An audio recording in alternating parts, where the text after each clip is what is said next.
Hello, welcome to another edition of Birth of a New Dimension. I'm your host, Aurora, and today on this 1-hour exploration into higher dimensional consciousness, I would like to speak about boundaries dissolving and the use of cannabis as a sacrament and as a healing tool for healing, and how our society needs to change its value system from one that is based in competition to one that is based in cooperation, and how all of that relates to what I was speaking about in last week's broadcast, which was all about Agartha, or inner earth.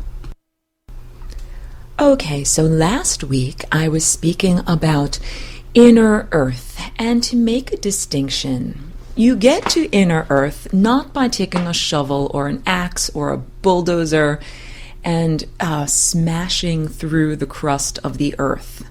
That's like saying the way that you get into my house is by taking a chainsaw and sawing through the wall and then coming inside. That is not how you get in there. There are apertures or portals through which one enters into the realm of inner earth. So I invite you all to place your literalism to the side as we begin to discuss these topics, because many people have literally interpreted various stories and myths that you can fly or sail literally into another world that is in the interior of the crust of the physical realm. And it is much more accurate to envision these two realms as overlapping, non-coincident planes. Places where we could theoretically occupy both places, but there are not the apertures or entrance ways and exit ways to get into and out of those realms. And I used the example of city traffic in a place like Los Angeles, where you can either take the extremely laborious and long city streets, or you can take the freeway. And if you take the freeway, you hop up and over a lot of the difficulties and obstacles of the city streets. And if you enter into your car at your home, take the freeway to your destination and never get out or stop at any place along the way, you have essentially maintained your own frequency, and you have not had to interact with the frequency of any of the other people that are on the city streets. So this is very analogous to how the Agarthans exist and do not interact or interact minimally with Earth surface human culture. And you now understand why I make this distinction. Why don't I just say humans or earth inhabitants?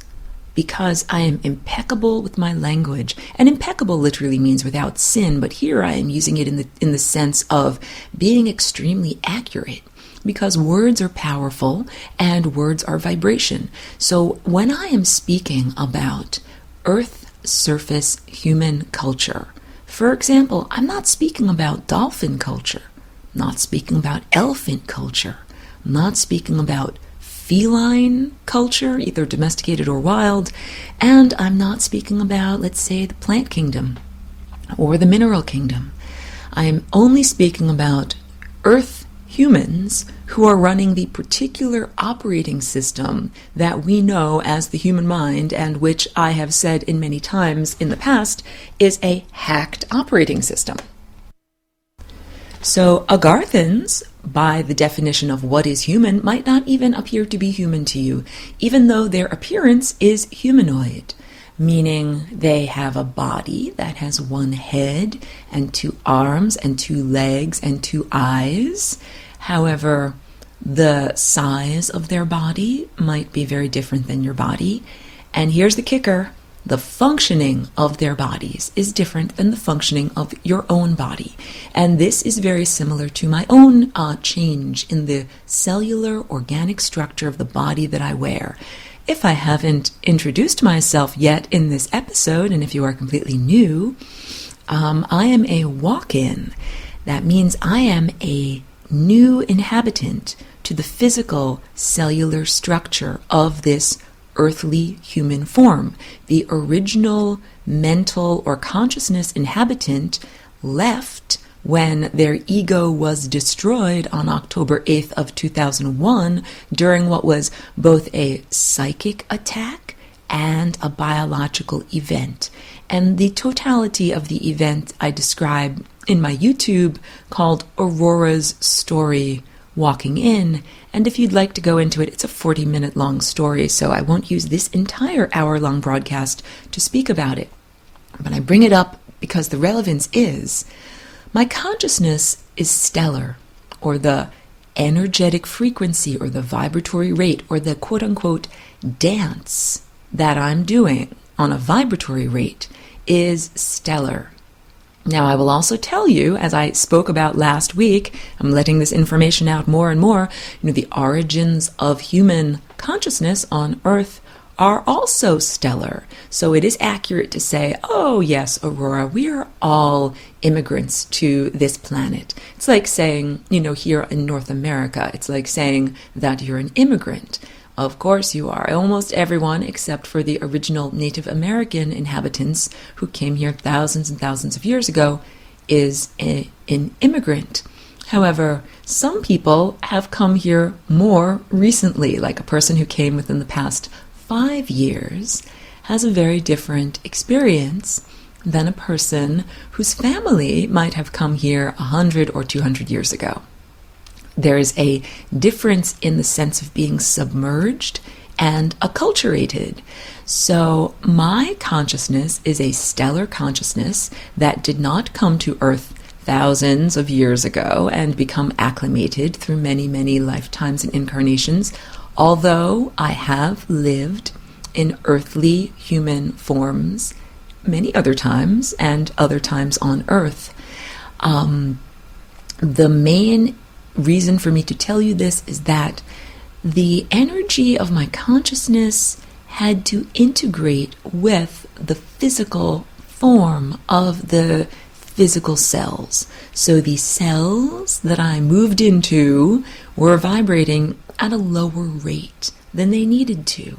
And the transition of putting higher dimensional consciousness into a lower dimensional physical container was a difficult, we could even say harrowing or challenging experience. And it didn't just take one day, it took many years, and the process is still ongoing. And why do I bring this up? The process of hybridization, or bringing together these two divergent vibratory frequencies and wavelengths. Because my body as a container for consciousness had to change in order to accommodate this higher vibration, and my body, even though I might look very similar to other Earth surface humans, and I would call myself humanoid, I often do not describe myself as human because my body functions differently now. And the difference in function has to do with the rate at which consciousness is expressed or manifested into the physical realm. So, all of you, all Earth surface humans, are always, constantly manifesting your state of health or disease. The question is, how instantaneous is that manifestation? For many people, the time between a thought, that is a disease-causing thought, and the manifestation of that particular disease can be many years. And for my own experience now, and for many people who will come into this vibratory rate, what I think about my body and believe about my state of health is almost instantaneously evidenced or manifested in my physical body. And another way in which my body functions differently, even though I might look similar to others, is that I need to ingest sunlight. I ingest physical food, which sustains my physical cells, but my physical cells and my consciousness also ingest pure sunlight. as nourishment. And so many people might experience this, at your lower vibratory rate. You might still feel when you get out in the sun and you get a tan that you have more energy, or when you get out in the sun and you get a tan that you have more of an appetite for certain foods, like maybe a nice fresh salad or a fresh fruit salad, food that is raw and cold and uncooked. These are little tiny experiences of what I experience. So when I get out into the sun, not only does my skin change color, that's actually one of the minimum changes that I experience. First of all, I get energy directly into my cells, like directly into the mitochondria of my cells, without the intervening ingestion of, substances into my mouth that have to go into the gut bacteria and produce free radicals and be digested. I don't have to go through what I call the rigmarole. The energy goes directly into my cells, and the consciousness energy goes directly into my consciousness. So I don't have to refine out consciousness from, let's say, the dead flesh of a cow. That cow used to be conscious, it used to be chewing grass and mooing, and now it's dead and its consciousness is in its flesh, and I put that flesh into my stomach, and then I refine out that consciousness.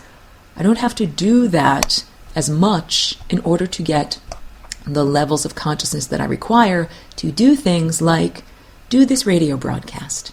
So where do the ideas from this radio broadcast come from, and my artwork and everything that you'll find on my website, which is flyingrainbowlasagna.com, and you can check out my semester Lessons for Full Spectrum Humans, even though at this point the train has left the station and it's a little bit hard to catch up. We are more than 3 months into the semester. But these ideas and the energy for them comes from direct solar insight, without the intermediary of chewing up physical objects. And this is beneficial to me because A, chewing up the physical objects creates byproducts. These are the free radicals, or the, if your body is being used like a steam engine, this is like the soot and the steam that comes out the other side, the caloric heat output and carbon dioxide and the wear and tear that it has on your cellular body. I don't have that level of wear and tear, so it means the aging process is diminished, and also it's like having a huge upgrade in the amount of power that I have available to me. Just running on food, I was not able to get enough energy in order to run my higher psychic faculties. So in order to run those higher faculties, let's say it's like a computer that uses up a lot of electricity or energy out of the wall, you have to have more energy available to you.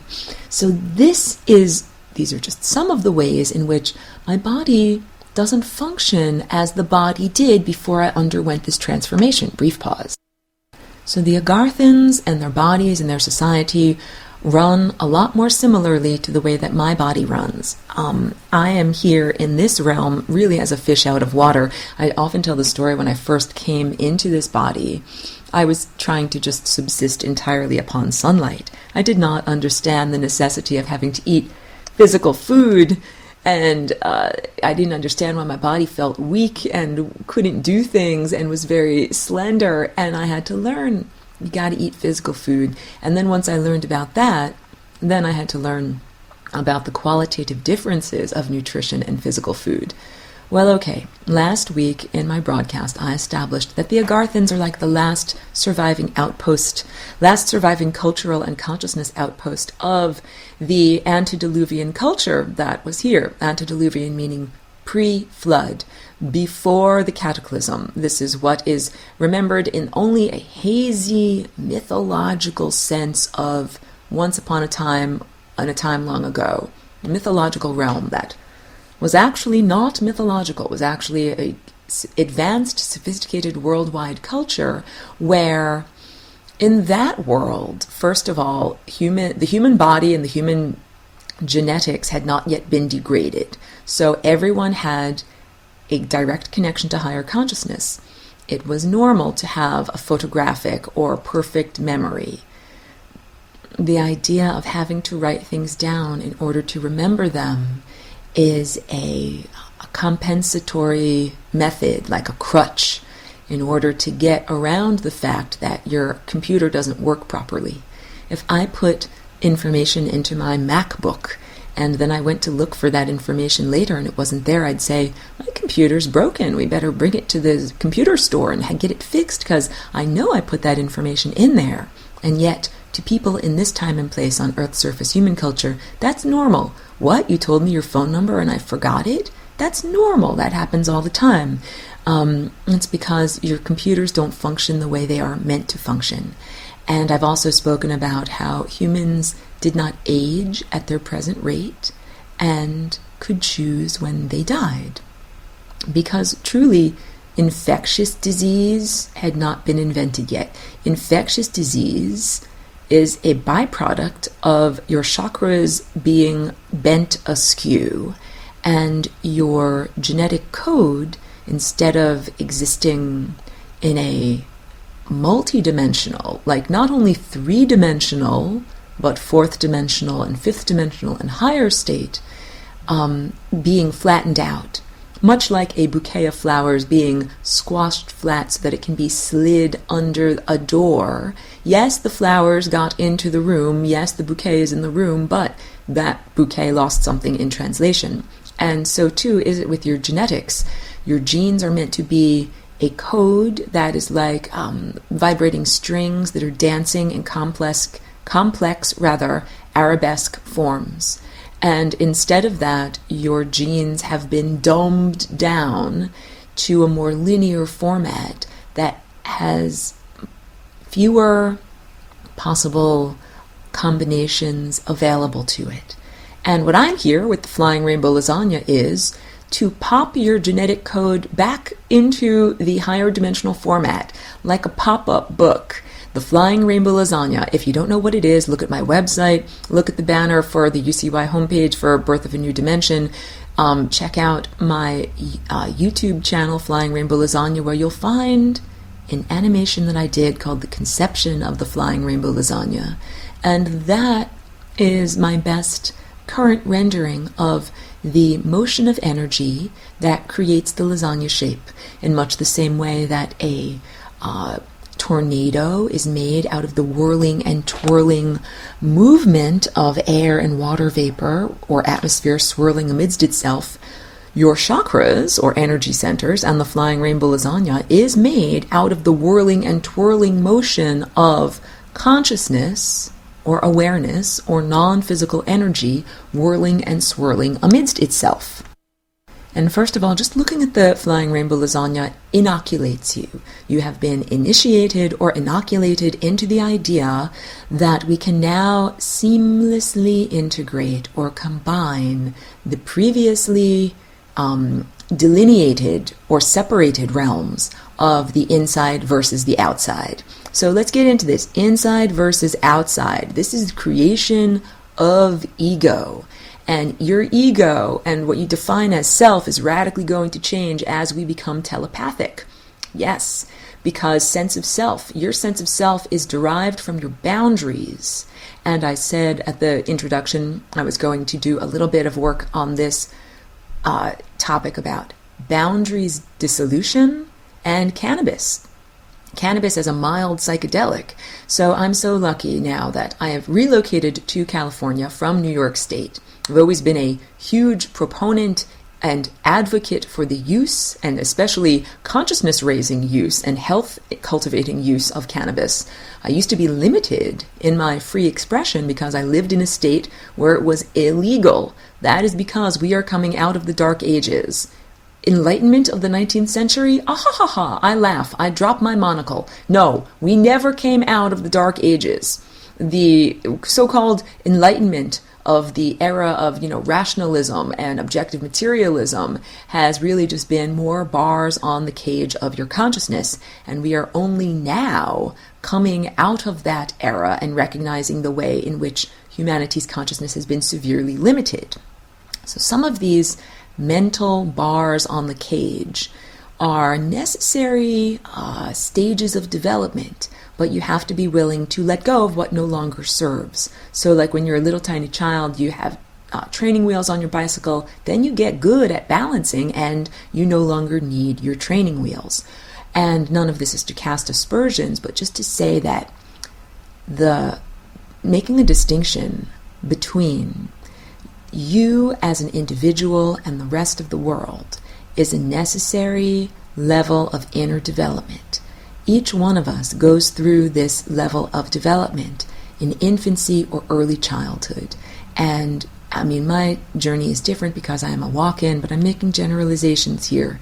And I'm stating that each one of us has gone through an experience of saying, hey, when I use my senses and I touch my toe, I can feel that that's my toe.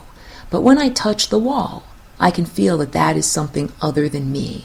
Or I touch my bed or the pillow or my shirt, and I feel those are things that are other than me. Through our senses and eventually, the visual sense, we make this distinction of self versus non-self, of inner versus outer. And the story that we tell ourselves is, I'm this person, like this is the development of ego. So I developed my ego in chronological adulthood when I came into this physical body. So I didn't have the issues that an infant has in terms of muscular coordination, but I had the issues of having to determine, who am I? What are my preferences? What's my favorite color? Do I choose this color or this color? All of these things, we determine a sense of self based upon your senses, your experiences, and your preferences. And you say, within this envelope that is created by the epidermis of my skin, I am this being, and I call myself this, and here's my life story, and here's who I am and what I've been experiencing for the past X number of years. And that continuity of consciousness, however X many number of years you can remember, is what you call your lifespan. And of course, most people do not remember their early infancy. Most people do not remember who and what they were in previous or concurrent lifetimes. Unless, let's say, you're the 17th Karmapa. This very special individual has been cultivating their mind and their consciousness over more than 17 generations. And so, when they die or remove consciousness from their physical container, they maintain continuity of consciousness. Just like a lucid dreamer is able to maintain continuity of consciousness, staying focused as they descend into dreaming, being aware that they are dreaming, and then ascending out of the dream state with a full memory of what they have experienced. This is what high-level meditators are able to do between lifetimes. These cultivators of inner consciousness have developed the skills necessary to maintain coherence between lifetimes. And that allows them to have an expanded perspective. For example, you would say, I'm not just this person here wearing this body and this suit of clothes at this time. I was also this person at this time and this person at this time. Brief pause. So the theme is continuity of consciousness is one aspect of boundary dissolving.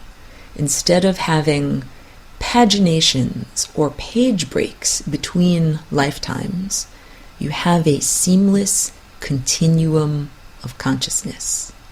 Now let's talk about telepathy and seamless continuum of consciousness as experienced through telepathic communication. So telepathy would be direct mind-to-mind communication. And when we begin to have these experiences, we dissolve the boundaries of what we considered self, because we see that many of the thoughts and insights that one experiences within the boundaries of your own epidermis, within your own sovereign realm, actually arise from or originate from somewhere else. If you say, I am currently thinking thoughts or speaking words that are being broadcast to me from elsewhere. So first of all, ceasing to identify with one's thoughts. Hey, that sounds a lot like what the practice of meditators do. In the process of consciousness cultivation, we cease to identify with our thoughts. We say, those are thoughts that are just passing through. Just passing through. You can do the same thing with like food. You know something? I ate an orange this morning, but it's just passing through. Most of that orange is going through my alimentary tract and will eventually be ejected. But of course, some aspects of the nourishment remain with me. Some aspects of the nourishment are refined and utilized. So too is it with thoughts. Thoughts are conscious entities that pass through our either minds or states of awareness or systems of perception. And we derive nourishment from those thoughts, and we also give nourishment to those thoughts. Kind of like if you could envision a spinning top where it spins over to you and you give it a little bit of a spin and send it on its way. This is what the process of thinking is. Thoughts present themselves to you as living entities to reside for a brief amount of time within your organic computer and then to be rebroadcast and circulated back out into the realm.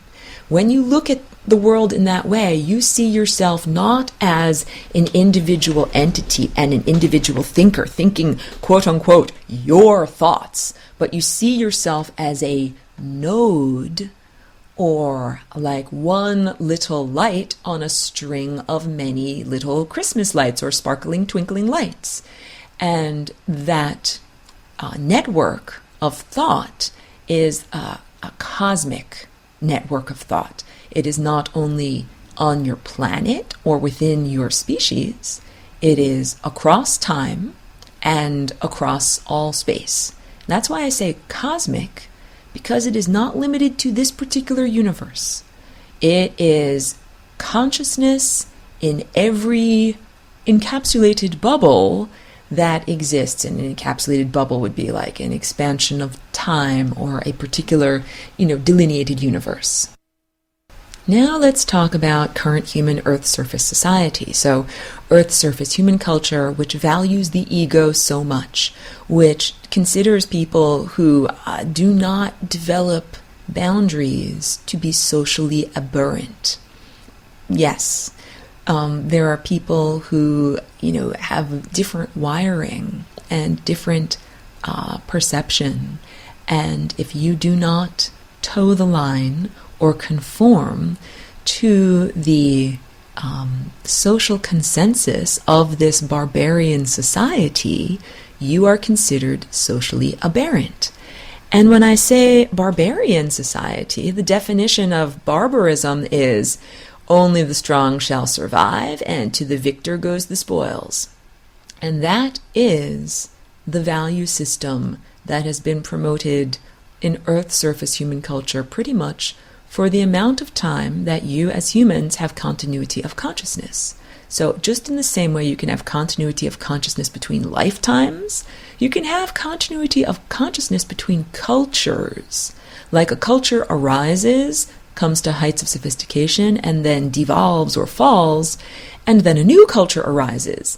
And if you have continuity of consciousness, you remember, oh yeah, remember that old culture thousands of years ago? After they fell, we took their language and we changed it into our culture. That's continuity of consciousness. Human consciousness only starts remembering, kind of about 5,000 years ago. Does not remember very far before that. doesn't mean that things weren't happening. It just means that there's lack of continuity.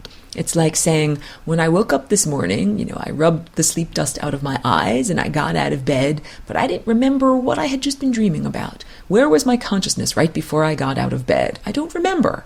So humanity doesn't remember where its consciousness was or what it was doing before roughly 5,000 years ago. And it was doing much more interesting things than it has been doing for the past 5,000 years. Humanity was in a much more sophisticated state and was unceremoniously, almost instantaneously dumped down into levels of degradation. And humanity remembers that time in a very hazy mythological way as the good old days, or a golden era, or in biblical literalism as the Garden of Eden. And the consciousness of this Garden of Eden would be described as oceanic, or not delineated, not segregated. There was not a distinction made between you as an individual and the context within which you were submerged. So in the biblical myth, it speaks about how Adam could speak with, or Adam, the proto-man or human, could speak with the other animals and gave them all names. And this is very similar to the type of interconnectedness that human consciousness experienced before, quote-unquote, the fall of consciousness in this antediluvian sophisticated culture. Where, first of all, as I've been speaking to you and telling you that I am in transition, I am a hybrid, I wish I could eat nothing but pure sunlight, but I also eat physical food. It's not that I don't like physical food, believe me, but all I can say is that we expend a great deal of energy in the procurement of, eating of, preparation of, and cleaning up after of food. Like literally, we do a lot, many hours all day long in terms of getting food, making it, cleaning it, eating it, and pooping it out. And it is very freeing when you can get your energy directly from solar consciousness and not have to go through the intermediary system. However, while I am here in this format, I embrace eating solid food. Believe me, people who live with me and who know me, they know I'm a taste bud on the tongue of God, and I eat beautiful raspberries and fruit juices and send them, in a digitized format, send the experience of it to higher consciousness, because it's wonderful to have a tongue and have these sensations. And I also recognize that I will not always require these substances, and at a certain point, I will no longer have to make something else die or no longer have cellular life so that I can maintain my own cellular life. This is one of the trade-offs that humanity has had to experience because of the reduction of your consciousness. When the culture of Atlantis was reduced and you could no longer connect directly to sunlight, found that you had to eat other creatures and plants. How difficult that is. Well, I mean, in that setting, it wasn't difficult because you didn't remember who you were, and you simply did what you needed to do. But it would have been a lot more difficult. We knew all of the animals personally. It's a lot more difficult to eat someone when you know them. It is, like eating a pet. It's a form of cannibalism almost. It's very, very difficult. And let me just put out there, the levels of abuse and exploitation to which animals are subjected in this current time and place on Earth's surface human culture is almost unimaginable to the beings that currently inhabit Agartha and to some of the higher dimensional, less dense realms, the beings of that realm. Hey, you know something? I am not a vegetarian. I tried to follow vegetarian dietary practices and found that I was not getting enough protein for what my physical structure needed, and that I literally could not consume the volumetric amounts of plant available proteins were larger than the size of my stomach and intestines could comfortably contain. So I found with this particular human body, it is necessary for me to have the concentrated protein available in flesh. And that's a tough one because, I'm connected in telepathic rapport to these higher dimensional beings from less dense realms. And we joke, they used to try to make me be a vegetarian, and they used to be horrified that I was going to eat some dead cow as my dinner. And eventually, so this is what my life is like, I came to a détente, or we have an understanding between us that this physical, earthly human container requires meat on a regular basis, and that if the higher dimensional beings are offended by the sight or smell or sensations of, the dead flesh that I work with, they just don't tune into my experience on that night. And I grill my meat outside so that my home doesn't smell like residual dead flesh. I am bringing this up as a relatively, lighthearted characterization of how very differently one perceives the world from different perspectives. I think hamburgers are delicious. I love to eat them. And P.S., I eat humanely raised grass-fed beef and humanely raised chicken and eggs. There is definitely a qualitative difference to animals that have lived their lives in fear and darkness and unconsciousness and been killed in horrible, inhumane ways than there is of animals that have lived decent, comfortable lives and then were killed as humanely and quickly as possible. So, yes, I do eat animals, and when I eat them, just like I do with all of my nutrition, I sanctify it with my lips. I bring it to a higher dimensional state by wedding the consciousness that is in that substance to my own consciousness.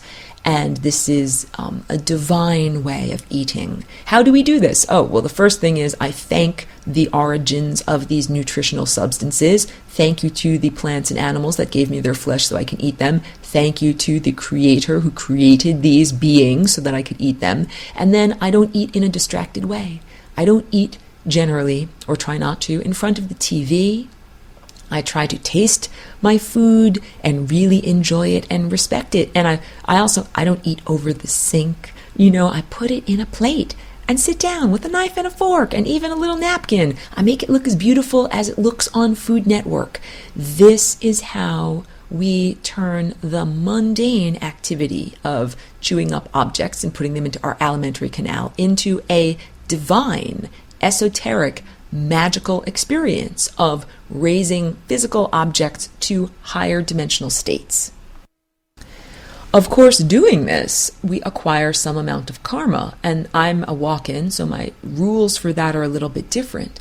But now I want to contrast this with the Agarthans. So the Agarthans, the last surviving outpost of the culture that was Atlantis, most of those beings don't have to eat physical food. Their bodies work and function differently than most of your bodies.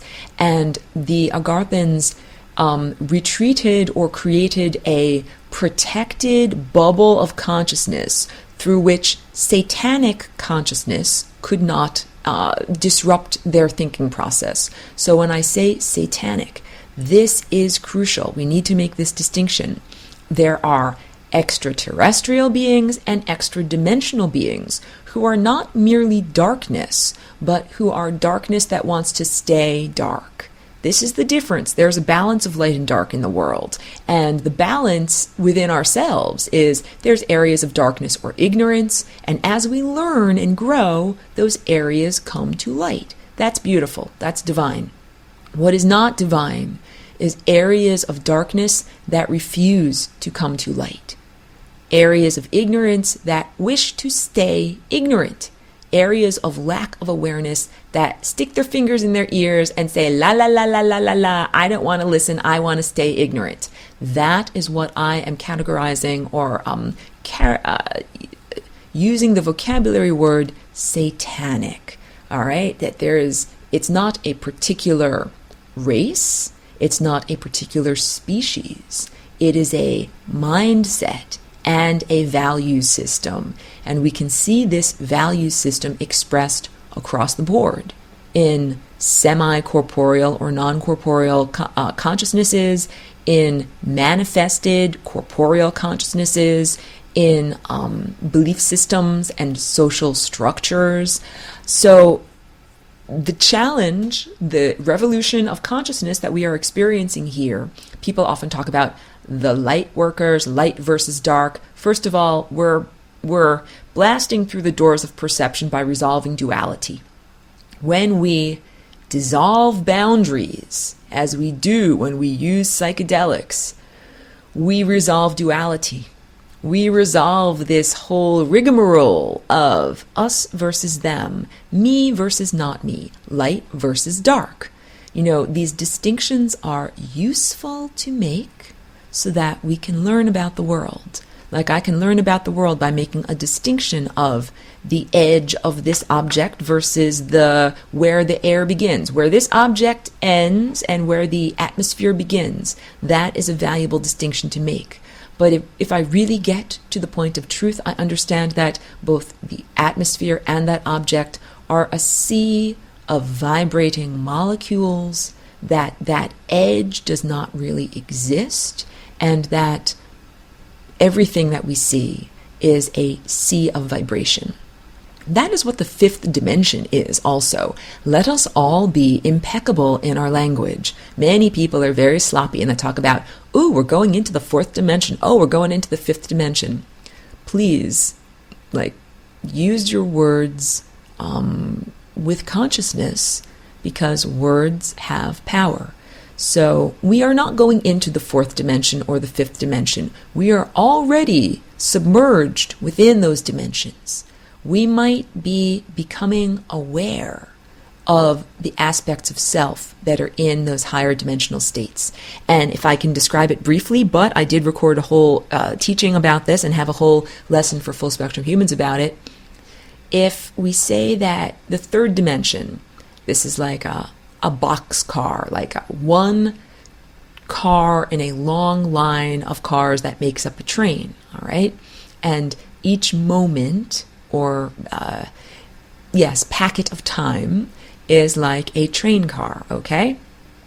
Or like each moment is like a slice of bread. And the French bread of your life is like the timeline of your life, with one end of the bread being your birth, and then all the slices being your life, and then the other end being your death. And so you see, you're already in the fourth dimension. Every moment of your life is a slice of that bread. And the fifth dimension is the bakery where the bread is made.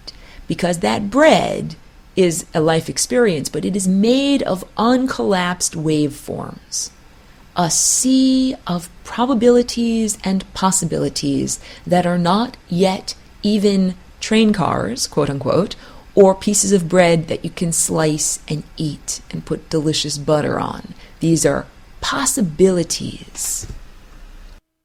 To say that a being exists at the fifth dimensional state is to say that they perceive the various possibilities and probabilities of the tapestry of time before or at the same time that it is actually being experienced as consciousness.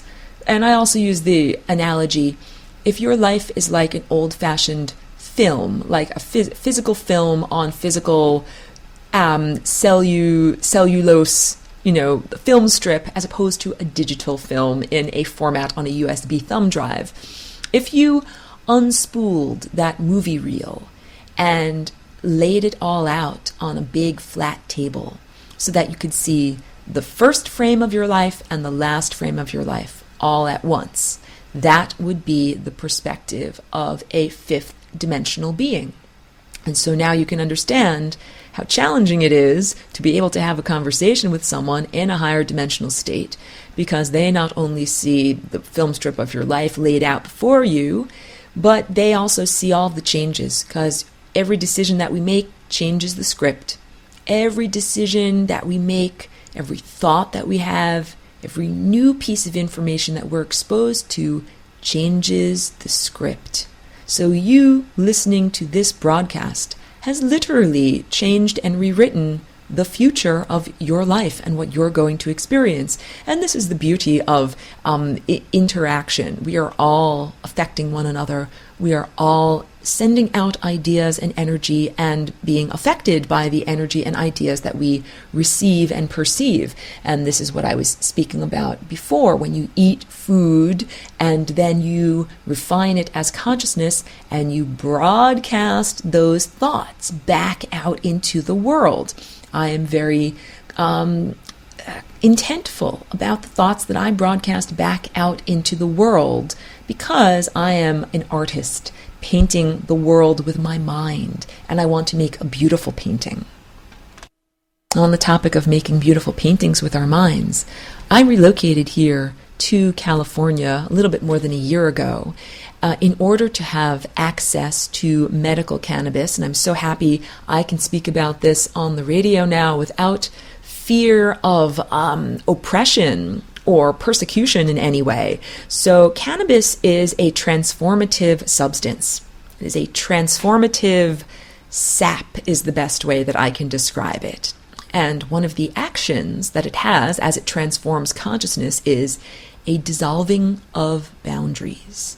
And cannabis exists right now for Earth surface human culture as a healing substance. And it is really necessary. It is available and popularized, and that people know about it and know how to use it, because it is not just that it must be used to heal the physical corporeal form. It needs to be used to heal the consciousness and the perception. So, first of all, I hope that I do not ruin your breakfast or whenever time of day you're listening to this by informing you that Fukushima is a worldwide, slow-motion, ecological disaster that could be the end of humanity or could cause or motivate humanity to reach the highest heights, and every possibility in between. Of the fifth dimensional uncollapsed waveforms that exist, there are every single different possibility, from humans becoming so diseased and degraded that you no longer even appear like humans, don't have reproduction, don't have an immune system. Basically all of the nightmarish future dystopian realities where humans have to basically all be on technological life support. The surface of Earth, the biosphere, no longer is alive, and I would call that a nightmarish, horrific possibility.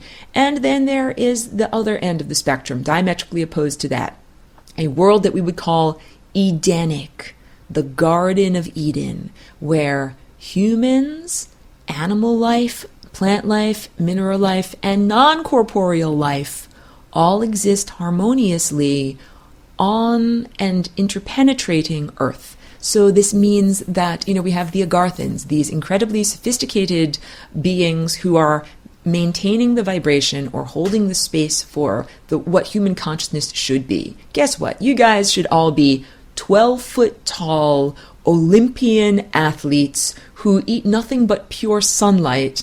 And can you just imagine the type of culture that is created by beings at that level?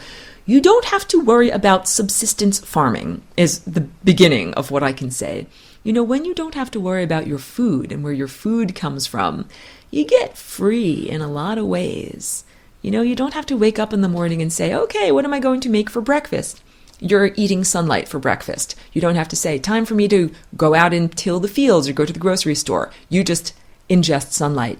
This is really freeing. It means that the people who live in that culture are able to focus on cultivating consciousness. The monks and the meditators in the Far East, but now throughout the entire world, these are beings who have created a bubble for themselves. The monastery is a bubble within which the inhabitants don't have to focus on the same secular needs and the drive for survival that ordinary folks, perhaps like you and I, have to focus on. Like, I am choosing to live within the secular world, not cloistered in a monastery, because I need to share a lot of information with people that I would not be able to do if I were sequestered from the rest of humanity. But we understand that some humans sequester themselves away in order to cultivate their energy. And boy, oh boy, it is a lot easier when you don't have to constantly be engaged in the hunt for resources and the fight for survival. So much of what the Agarthan culture is focused on is consciousness and the economy of ideas. It's a world where everybody has telepathy and everybody has a photographic memory. And the way that people eat, mostly, is by feeding each other through direct, what I would call neural transmission, or direct stimulation of the energy centers. So I might have spoken about this before, but man, oh man, my friend Ian, he made the best fried chicken that I have ever eaten at his holiday party several years ago. And I don't usually eat something like fried chicken. I usually eat a healthier style. But I said, if I am ever going to eat this, I'm going to eat it here and now, and I am going to remember it and record it for later, for playback later. Because he soaked it in buttermilk, did the perfect frying, he fried it in lard, it was wonderful. And so in Agartha and in the heavenly realms, people nourish each other by taking these perfect mental recordings and then sharing them with others or broadcasting it to others. And you're a very good chef if you're able to broadcast in great clarity of detail the experience of that food.